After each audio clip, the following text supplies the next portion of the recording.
ప్రార్థన చేసుకుందాం. ఇప్పుడు వాక్యం కొరకు ప్రార్థన చేసుకుందాం. ఇంతవరకు పాటల ద్వారా ప్రభు నామాన్ని ఘనపరుచుకొని ఉన్నాం. ఇప్పుడు వాక్యం కొరకు ప్రార్థన చేసుకుందాం. స్తోత్రాలు తండ్రి, పరిశుద్ధుడా, మహోన్నతుడా, సర్వాధికారి, నీకే వందనాలు.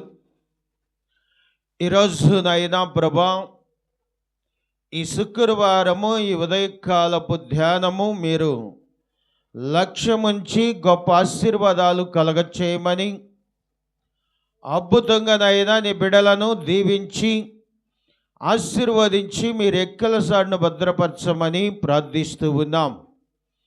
ఇదిగోనైనా ఈ వాక్యము ద్వారా అనేకులను మీరు బలపరచండి, అనేకులతో మీరే మాట్లాడండి, మాతో మీరు మాట్లాడండి. నీ వాక్యముతోనైనా మమ్మల్ని బలపరిచి ఆశీర్వదించమని, మీ రెక్కల చాటునైనా మమ్మల్ని భద్రపరచమని, ఇదిగో ఈ వాక్యములో ఉన్న భావాలు నీ బిడ్డలకు తెలియటకు కృప చూపమంటూ మన ప్రభువును రక్షకుడైన యేసుక్రీస్తు నామమున ప్రార్థించి అడిగి వేడుకోరుచున్నాం తండ్రి. ఆమేన్, ఆమేన్, ఆమేన్. హల్లెలూయా. మంచిది. ఇప్పుడు కీర్తనల గ్రంథము 1వ అధ్యాయము 1వ వచనము నుండి 6 వచనాల దాకా ఈరోజు ధ్యానం చేద్దాం. దుష్టుల ఆలోచన చొప్పున నడవక,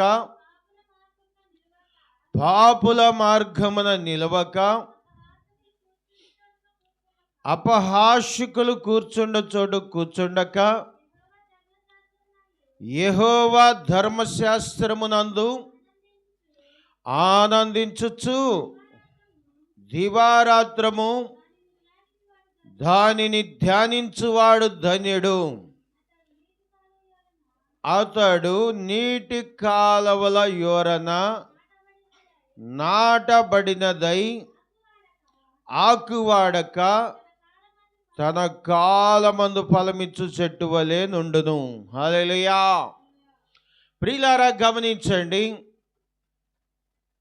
ఈ ఉదయకాలము దైవ ధ్యానములో మనం చేస్తున్నటువంటి ఈ వాక్య భావము మొదటి మెట్టు ఏందయ్యా అంటే, దుష్టుల ఆలోచన చొప్పున నడవక, పాపుల మార్గమున నిలవక.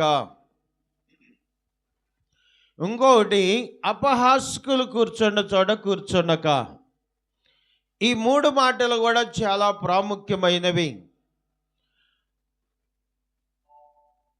దుష్టుల ఆలోచన చాలా దుర్మార్గమని, అపహాస్కులు కూర్చున్న చోట కూర్చుంటే ఇక వాళ్ళకు వచ్చే మాటలన్నీ అది ఆ బజారు వాళ్ళట, ఈ బజారు వాళ్ళిట్ట, ఇలాంటివి వస్తుంటవి. అందుకోసమని ప్రభువును నమ్మినటువంటి మనము, ప్రభువుతో నడిచేటువంటి మనము, ప్రభువుని ఆరాధన చేసేటువంటి దేవుని బిడ్డలు అపహాస్యకుల దగ్గర కూర్చుండకూడదు. అపహాస్యకులు కూర్చున్న చోటను కూర్చున్నావంటే వారు చెప్పే మాటలు నిజంగా నీ హృదయంలోకి చేరిపోతవి. అప్పుడు నీవు కూడా అపహాస్యములో పడిపోతావు.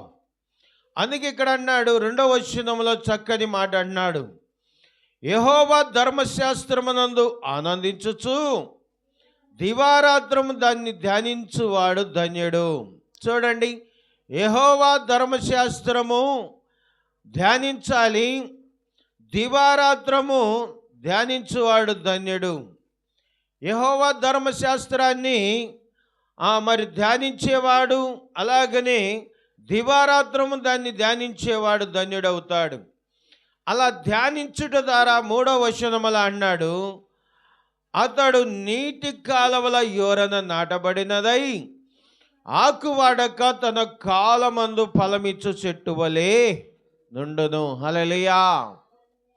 చూడండి, యెహోవా ధర్మశాస్త్రాన్ని ధ్యానించుట ద్వారా, దివారాత్రము చేయుట ద్వారా వచ్చేటువంటి లాభం ఏందంటే, ఆకువాడక తన కాలమందు ఫలమిచ్చు చెట్టు వలె నుండును. ఎలా ఉంటుంది? ఆకువాడక తన కాలమందు ఫలమిచ్చు చెట్టు వలె నుంటారు. ప్రియులారా, వాక్య ప్రకారంగా మాట్లాడుకుంటూ ఉన్నాం. ధ్యానించటం దివారాత్రము అలా చేసినప్పుడు ఆకువాడక తన కాలమందు ఫలమిచ్చు చెట్టు వలె నుంటాడు. మూడో మాట, అతడు చేయునుదంతయు సఫలమగును. హల్లెలూయా. ధర్మశాస్త్రము దివారాత్రము ధ్యానించేవాడు ఆకువాడక, అలాగనే తను ఫలము ఇచ్చు చెట్టు వలెనుంటాడు. అతడు చేయునుదంతయు సఫలమగును. అతడు చేసే ప్రతి పని కూడా సఫలమగుతూ ఉంటుంది. అలాగనే 4వ వచనం, దుష్టులు అలాగునుండక గాలి చెదరగొట్టు పట్టువలే నుందరు. ఎలా ఉంటారండి? గాలి చెదరగొట్టు పట్టువలే ఉంటారు. దుష్టులు అలాగున్నారు, గాలి చెదరగొట్టు పట్టువలే నుంటారు. తర్వాత అన్నాడు, కాబట్టి న్యాయ విమర్శలో దుష్టులను, నీతిమంతుల సభలో పాపులను నిలవరు. నీతిమంతుల మార్గము యెహోవాకు తెలియను. హల్లెలూయా.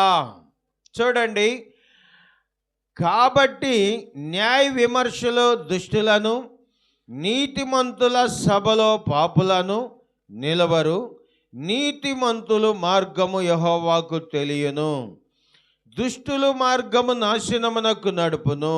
హల్లెలూయా. నీతిమంతుల మార్గము యెహోవాకు తెలియను, దుష్టుల మార్గం అంట నాశనానికి నడుపును. ఏది కావాలనో కోరుకో. ఈ ఉదయకాలము దేవుణ్ణి ధ్యానిస్తుండగా, దేవుని నామాన్ని మహింపరుస్తుండగా, దేవుణ్ణి ఆరాధించిన మనము ఒకటి యెహోవా ధర్మశాస్త్రం ధ్యానించుట వల్ల, దివారాత్రము దేవుని ధ్యానించుట వల్ల నీవు చేయునదంతయో సఫలమగును. ఆకువాడక నీ కాలమందు ఫలము పొందుతావు. రెండోది మనం చూస్తే, అతడు చేయనిదంతయో సఫలమగును.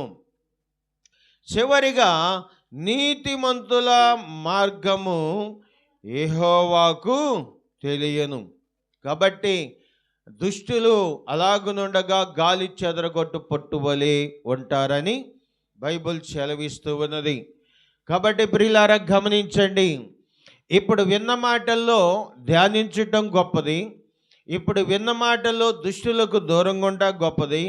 దుష్టుల ఆలోచన చొప్పున నడవక పాపుల మార్గాన కూర్చొనకూడదు. నీతిమంతుల మార్గం యెహోవాకు తెలియను కాబట్టి యెహోవాయే న్యాయం చేయవాడు. హల్లెలూయా. కాబట్టి ఉదయకాలము ప్రార్థన చేసుకుందాం. దేవుడిట్టి మాటలు దీవించును గాక. ఆమేన్. ప్రార్థన. స్తోత్రాలు తండ్రి, పరిశుద్ధుడా, మహోన్నతుడా, సర్వాధికారి, నీకే వందనాలు. ఈరోజు నైనా ఈ ఉదయకాలము నిన్ను ధ్యానిస్తుండగా దీవించండి, బలపరచండి, ఆశీర్వదించండి. మీ నామానికి మహిమ తెచ్చుకొనమని ప్రార్థిస్తూ ఉన్నాం. సహాయం చేయండి. మీ కృప చూపి మీరే బలపరచమని ప్రార్థిస్తూ ఉన్నాం.